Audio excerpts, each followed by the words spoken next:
बिस्मिल्लाहिर्रहमानिर्रहीम अस्सलाम वालेकुम। आई एम ख्वाजा मोहसिन इनाम। स्टूडेंट्स, अल्लाह ताला से दुआ है कि आप खैरियत से हों। हम सॉल्व करें एक्सरसाइज 3.4 के प्रॉब्लम्स। देखते हैं इसका problem number 6। Students, problem number 6 के दो पार्ट्स हैं। मैं आपके लिए सेकंड पार्ट सॉल्व करने जा रहा हूं।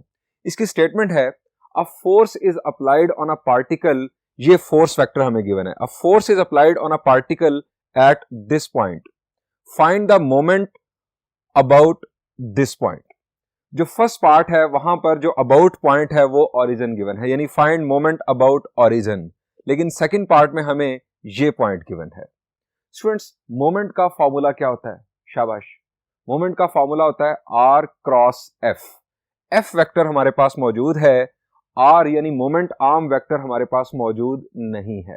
अब आपके जहन में सवाल आ चुका होगा कि मोमेंट आर्म हम कैसे मालूम करेंगे। स्टूडेंट्स, हमें यहां पर दो पॉइंट्स गिवन हैं। एक वो पॉइंट गिवन है जिस पर फोर्स अप्लाई की जा रही है, और एक वो पॉइंट गिवन है जिस पॉइंट के अबाउट हमें मोमेंट कैलकुलेट या इवेल्युएट करना है। स्टूडेंट्स, याद रखने के लिए मैं आपको बड़ा सिंपल ट्रिक बताता हूं। आप एक वेक्टर इस तरह से बनाएं और एक वेक्टर आप इस तरह से बना लें। ये रफ वर्क है, ये सिर्फ आपको याद रखने के लिए मैं बता रहा हूं। ये हमारे पास फोर्स वेक्टर है और ये हमारे पास मोमेंट आर्म वेक्टर है। ये फोर्स वेक्टर, ये मोमेंट आर्म वेक्टर। अब फोर्स अप्लाई हो रही है एट दिस पॉइंट। ये हमारा एट पॉइंट आ गया और ये हमारा आ गया अबाउट पॉइंट। अब आप जरा बताएं कि अगर हमें इस तरह से जो हेड पॉइंट है वो गिवन हो और टेल पॉइंट गिवन हो तो आप वो वेक्टर कैसे मालूम करते हैं? शाबाश। चलें एक तरह से और अंदाज से आपको पूछ लेता हूं। आपके पास है ए बी वेक्टर। आपका हेड जो है वो बी पर है और जो टेल है वो ए पर है। तो ए बी वेक्टर कैसे आता है? The answer is, A B vector आता है position vector of O, position vector of B minus position vector of A से।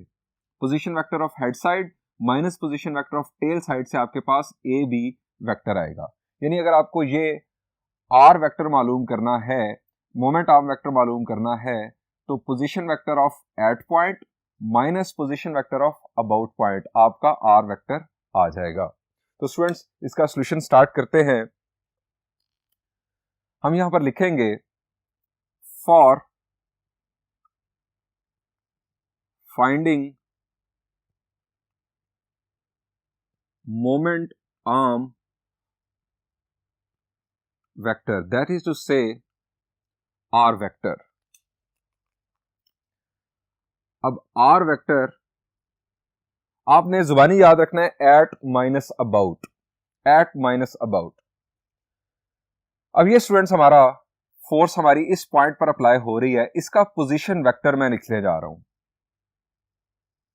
आप जानते हैं कि जब राउंड ब्रैकेट्स हो तो वो पॉइंट होता है, और जब हम स्क्वायर ब्रैकेट करते हैं तो वो हमारे पास वेक्टर बन जाता है, उसी पॉइंट का पोजीशन वेक्टर। स्क्वायर ब्रैकेट मैंने लिखी, ये बन गया 1, -2, 2 माइनस अबाउट पॉइंट का पोजीशन वेक्टर 1, 2, 1। अब स्टूडेंट्स, नेक्स्ट बोर्ड पर हम आर वेक्टर जो है इसे इवेल्युएट करते हैं। R vector is equal to 1 - 1, -2 -2, 2 - 1।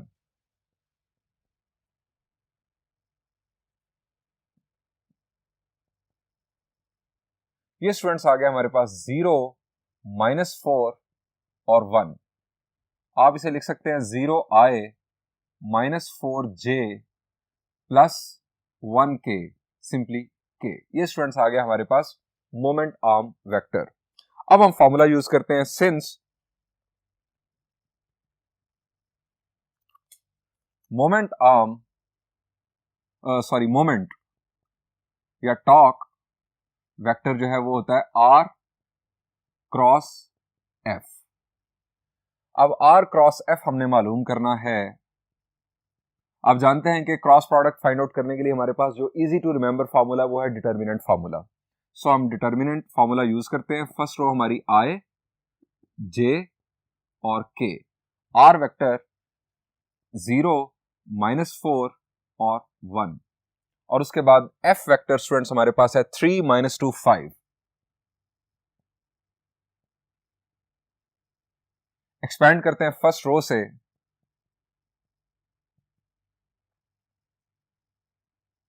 रो और कॉलम छोड़ा, यहां पर आ जाएगा हमारे पास -20, अब माइनस माइनस हो जाएगा प्लस, चूंकि माइनस फॉर्मूला का आना है लेकिन यहां -2 आ रहा है तो वो माइनस माइनस हो गया +2 आई हैड। उसके बाद स्टूडेंट्स माइनस, आप जानते हैं कि जब हम एक्सपैंड करते हैं तो हमें याद रखना चाहिए कि यहां पर पॉजिटिव है, उसके बाद फिर नेगेटिव, फिर पॉजिटिव, -j। अब j की रो और कॉलम छोड़ा, 0, -3 प्लस k की रो और कॉलम छोड़ा, 0 +12,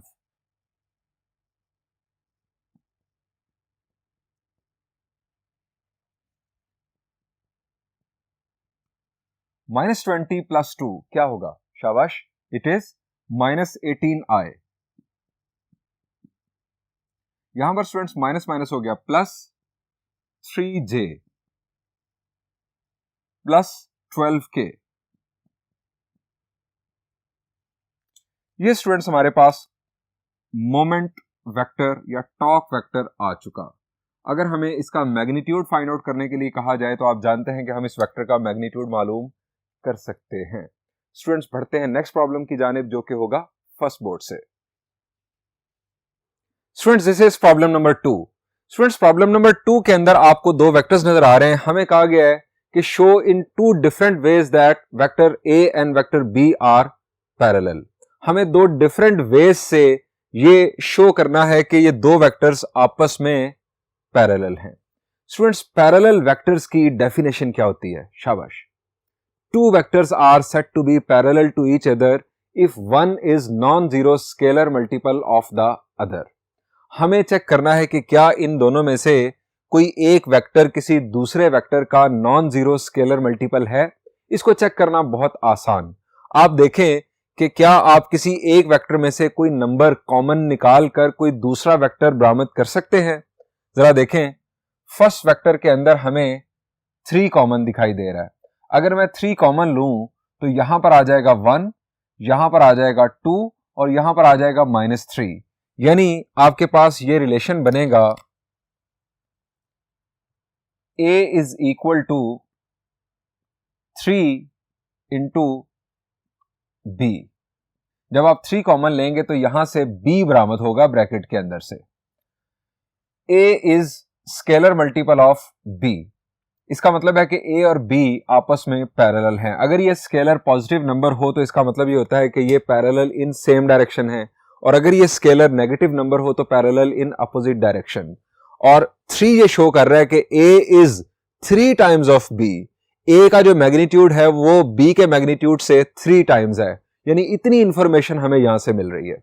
स्टूडेंट्स एक रास्ता तो हो गया कि हम पैरेलल वेक्टर्स की डेफिनेशन की बुनियाद पर इन दोनों को पैरेलल साबित कर सकते हैं। ये तो हो गया एक रास्ता। स्टूडेंट्स दूसरा रास्ता, आप जरा रिकॉल करें कि क्रॉस प्रोडक्ट 2 वेक्टर्स जब पैरेलल हों तो क्या आता है? शाबाश। जब 2 वेक्टर्स पैरेलल हों, पैरेलल इन सेम डायरेक्शन हों, तो दोनों के दरमियान एंगल होगा 0, और अगर पैरेलल इन अपोजिट डायरेक्शन हों तो एंगल होगा दोनों के दरमियान 180 degrees. Sine of 0 0, sine of 180 भी 0। अगर आप पैरेलल वेक्टर्स का क्रॉस प्रोडक्ट लेते हैं तो हमारे पास जो आंसर आता है वो नल वेक्टर आ जाता है। आप 2 वेक्टर्स का क्रॉस प्रोडक्ट लें, अगर आपके पास आंसर नल वेक्टर आ जाए तो समझ जाएं कि वो 2 वेक्टर्स आपस में पैरेलल हैं। यहां से हमें ये नहीं पता चलेगा कि ये पैरेलल इन अपोजिट डायरेक्शन है या पैरेलल इन सेम डायरेक्शन। आपको सिर्फ ये पता चल जाएगा कि ये पैरेलल हैं। अब स्टूडेंट्स एक और वे भी है। अच्छा, ये जो मैंने पहले 2 वेज डिस्कस किए हैं ना, हम इन्हीं के मुताबिक इस प्रॉब्लम को सॉल्व करेंगे क्योंकि ये सबसे सिंपल और स्ट्रेट फॉरवर्ड वेज हैं। तीसरा रास्ता भी है। स्टूडेंट्स तीसरा रास्ता क्रॉस प्रोडक्ट का ही है। हम एंगल मालूम कर लें, इन 2 वेक्टर्स के दरमियान एंगल मालूम कर लें। अब एंगल मालूम करने के लिए स्टूडेंट्स हम फॉर्मूला यूज कर सकते हैं sine of theta is equal to A cross B magnitude over A magnitude into B magnitude. ये स्टूडेंट्स हमारे पास फॉर्मूला, ये इनफैक्ट ए क्रॉस बी का जो फॉर्मूला है उसी में मैग्नीट्यूड अप्लाई करके ये फॉर्मूला हमने बनाया। स्टूडेंट्स, इस फॉर्मूला की बुनियाद पर जब आप राइट साइड पर कैलकुलेशन परफॉर्म करेंगे, आपको चाहिए क्या? आपको ए क्रॉस बी वेक्टर चाहिए, ये लंबा रास्ता है।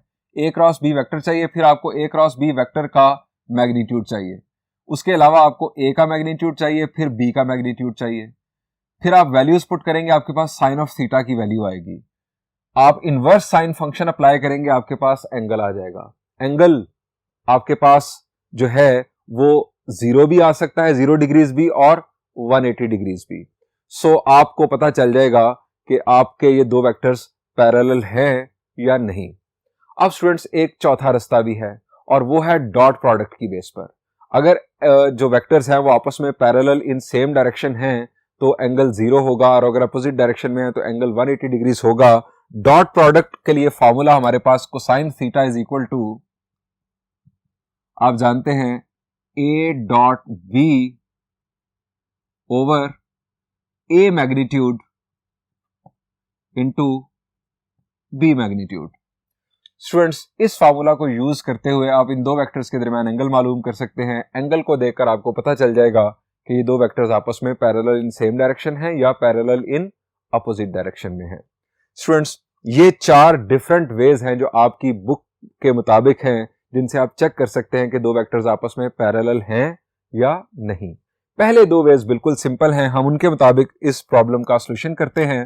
फर्स्ट पार्ट आपका होमवर्क, इसी तरह से बिल्कुल आप बआसानी सॉल्व कर सकते हैं जिस तरह से मैं ये करने जा रहा हूं।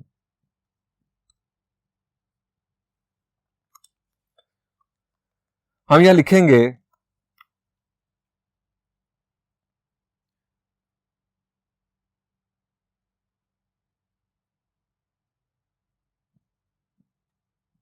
Vector A is equal to 3, मैंने कॉमन लिया, आई प्लस 2j माइनस 3k। अब a हमारे पास आ गया 3 टाइम्स ऑफ, ये हमारे पास वेक्टर है b। हम यह लिखेंगे as one vector is non zero scalar multiple of other, so A is parallel to B। यहां पर स्टूडेंट्स हेडिंग भी दे दें हम, फर्स्ट वे। ये हमने एक तरीके से हमने ये साबित किया कि ये दो वेक्टर्स आपस में पैरेलल हैं। अब स्टूडेंट्स सेकंड वे परफॉर्म करते हैं नेक्स्ट बोर्ड पर।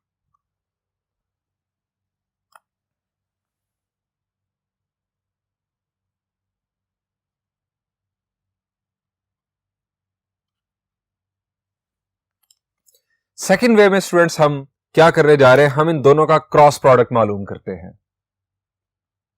ए क्रॉस बी, आप बी क्रॉस ए भी मालूम कर सकते हैं। अगर वेक्टर्स पैरेलल है तो बी क्रॉस ए भी नल वेक्टर आएगा, ए क्रॉस बी भी नल वेक्टर आएगा। आई, जे और के।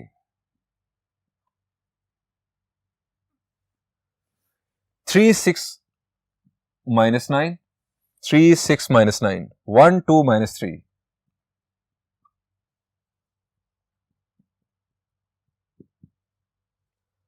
आई हैट रो और कॉलम छोड़ा -18 प्लस 18, 18 minus 18 0, 0 आई। नल वेक्टर आना है तो डेफिनेटली ऐसे ही होगा। -j, रो छोड़ा कॉलम छोड़ा, -9 प्लस 9, माइनस माइनस प्लस हो गया, और प्लस के, रो और कॉलम छोड़ा 6 -6, 6 और -6।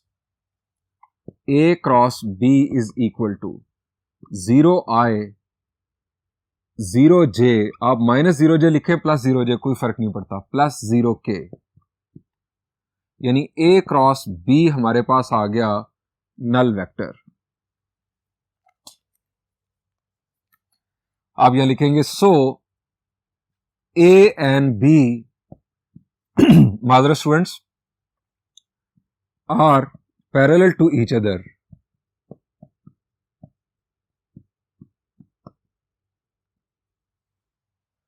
स्टूडेंट्स, इसका ये था सेकंड पार्ट। फर्स्ट पार्ट आप होमवर्क में सॉल्व कीजिएगा। मैं अब बढ़ता हूं एक और प्रॉब्लम की जानिब जो कि है नेक्स्ट बोर्ड पर। Students, this is problem number 7। Students, problem number 7 की स्टेटमेंट में हमें बताया गया है कि इन तीन वेक्टर्स का सम नल वेक्टर है। ये साबित करो कि A क्रॉस B बराबर होगा B क्रॉस C के और ये बराबर होगा C क्रॉस A के। इस बात को बेस बनाकर हमें ये साबित करना है तीन वेक्टर्स का सम नल वेक्टर है। इस बात को बेस बनाकर हमें यह साबित करना है। स्टूडेंट्स, अब यहां पर हमारे पास A cross B is equal to B cross C is equal to C cross A। अब हम पहले क्या कर सकते हैं, हम पहले A cross B is equal to B cross C साबित कर दें और उसके बाद हम B cross C is equal to C cross A या A cross B is equal to C cross A साबित कर दें, तो ट्रांजिटिव प्रॉपर्टी के बेस पर हम कह देंगे कि ये तीनों बराबर हैं। मैं आपको फर्दर एक्सप्लेन करता हूं। आपको फर्ज करें साबित करना है कि A is equal to B is equal to C। फर्ज करें ये हमें साबित करना है, तो हम A is equal to B साबित करें और B is equal to C साबित कर दें। अब B A के भी इक्वल है, B C के भी इक्वल है, तो इसका मतलब है कि A और C भी आपस में बराबर हैं। तो हम इस बेस पर लिख सकते हैं कि A is equal to B is equal to C, या आप इसकी बजाय आप A is equal to C साबित कर दें, तो A B के भी इक्वल है, A C के भी इक्वल है। इसका मतलब है कि ये तीनों आपस में इक्वल हैं। इससे भी साबित हो जाएगा A is equal to B is equal to C। तो हम इस चीज को साबित करेंगे दो हिस्सों में तोड़कर।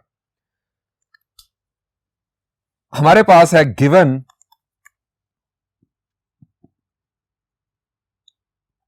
A plus B plus C is equal to null vector.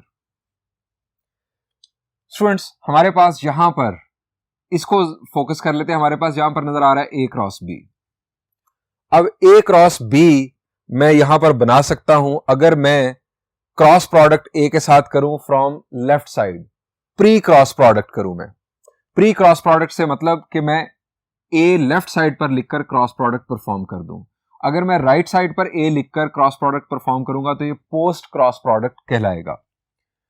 चूंकि मैंने A क्रॉस B बनाना है, A क्रॉस B, तो B के लेफ्ट साइड पर A आना चाहिए। इस वजह से मैं ये क्रॉस प्रोडक्ट A के साथ कर रहा हूं from left side. Taking cross product with A from left side. A cross A plus A cross B plus A cross C is equal to A cross null vector. अब students, A cross A same vector का cross product हमारे पास आता है null vector, चूंकि angle उन दोनों के दरमियान 0 होता है, प्लस A क्रॉस B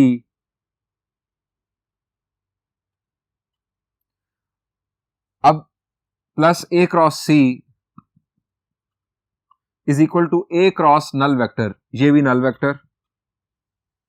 अब नल वेक्टर इस वेक्टर में ऐड हुआ तो बात खत्म हुई। जैसे 2 प्लस 0 इज 2, तो नल वेक्टर इस वेक्टर में ऐड होकर हमारे पास A क्रॉस B ही रह जाएगा। ये राइट साइड पर है, हम इसको दूसरी जानिब शिफ्ट करते हैं तो हमारे पास नेक्स्ट इक्वेशन आएगी A cross B is equal to minus A cross C plus ये नल वेक्टर, ये वेक्टर उधर जाकर सब्ट्रैक्ट हुआ। अब नल वेक्टर इस वेक्टर में ऐड होगा तो हमारे पास यही वेक्टर आ जाएगा A क्रॉस B मैं बड़ी तफसील के साथ कर रहा हूं ताकि आपको बात अच्छी तरह समझ आ जाए। माइनस ए क्रॉस सी। अब स्टूडेंट्स ए क्रॉस बी हमें साबित करना है सी क्रॉस ए के इक्वल। अब ये हमारे पास है माइनस ए क्रॉस सी, तो अगर हम इन दोनों की जगह बदलेंगे तो क्रॉस प्रोडक्ट में आप जानते हैं कि जब हम दो वेक्टर्स की जगह बदलते हैं तो एक नेगेटिव साइन आ जाता है। जो क्रॉस प्रोडक्ट है ये कम्यूटेटिव नहीं होती। A cross B is equal to minus B cross A.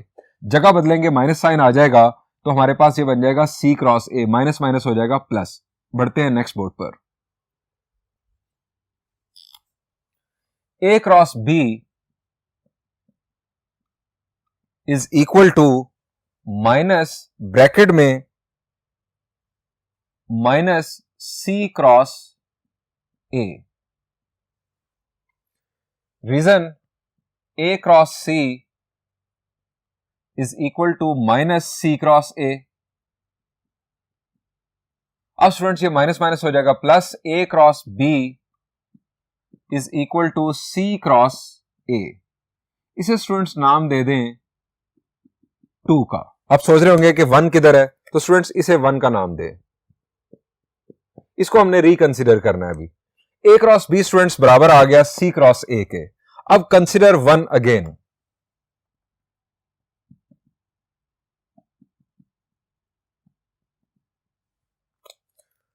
A plus B plus C is equal to null vector. अब स्टूडेंट्स हमने इन दोनों को बराबर साबित कर दिया। अब स्टूडेंट्स या तो हम इन दोनों को बराबर साबित कर दें या हम इन दोनों को बराबर साबित कर दें। अब इन दोनों को बराबर साबित करने के लिए हमें b क्रॉस सी चाहिए। a क्रॉस b तो हमने पहले बनाकर देख लिया। b क्रॉस सी के लिए स्टूडेंट्स मैं अब b से जो है वो प्री क्रॉस प्रोडक्ट कर देता हूं। मैं लिखता हूं यहां पर टेकिंग। दूसरा ऑप्शन भी हमारे पास था कि अगर मैं इन दोनों को बराबर साबित करना चाहता हूं तो फिर हम क्या करें, b के साथ ही क्रॉस प्रोडक्ट कर दें तो हमारे पास b क्रॉस सी। दोबारा यहां से टेक कर रहा हूं जी, यहां से टेक कर रहा हूं बिलाल।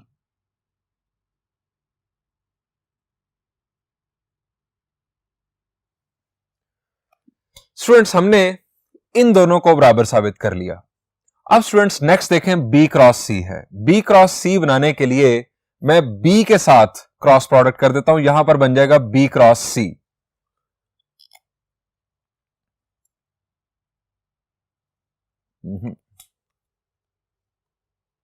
b क्रॉस यहां से दोबारा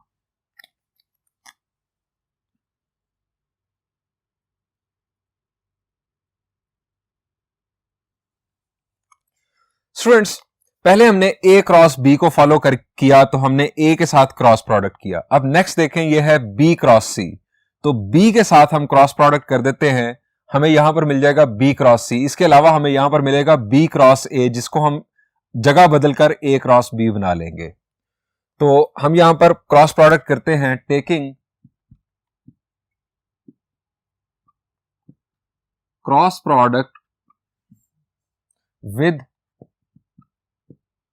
b from left side।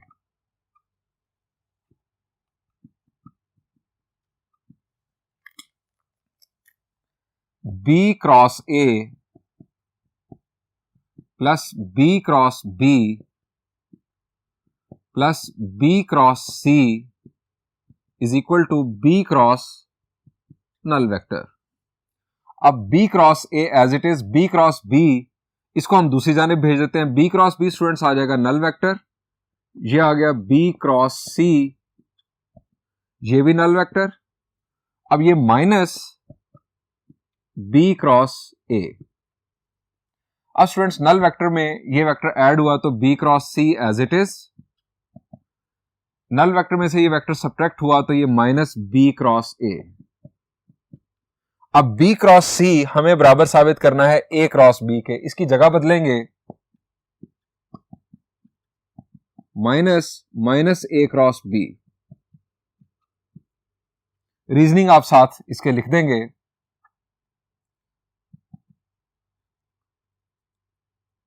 Reason आप साथ लिख देंगे। यहां पर अगर मैं लिखूं तो बोर्ड से बाहर बात चली जाएगी, सो आप रीजन लिख देंगे कि B cross A is equal to negative of A cross B. Reason आप साइड पर लिख देंगे जिस तरह मैंने यहां पर लिखा।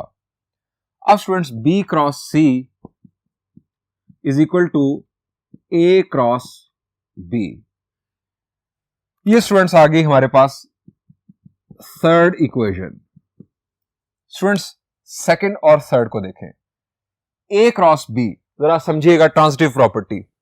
ए क्रॉस बी बराबर है सी क्रॉस ए के, और ए क्रॉस बी ही बी क्रॉस सी के बराबर है।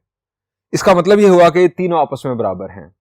इफ ये दोबारा यहां देखें जो मैंने आपको बताया था, अगर आपको A is equal to B is equal to C साबित करना है और A is equal to B आपने साबित कर दिया और A is equal to C भी साबित कर दिया, तो इसका मतलब है कि ए बी सी बराबर हैं। बाय ट्रांजिटिव प्रॉपर्टी हम यह लिखेंगे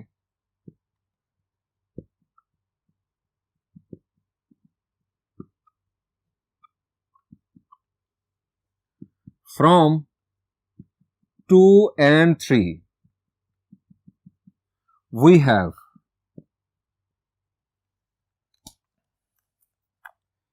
A cross B is equal to B cross C is equal to C cross A proved। यहां पर स्टूडेंट्स इस प्रॉब्लम का सॉल्यूशन एंड हुआ। Thank you and Allah Hafiz.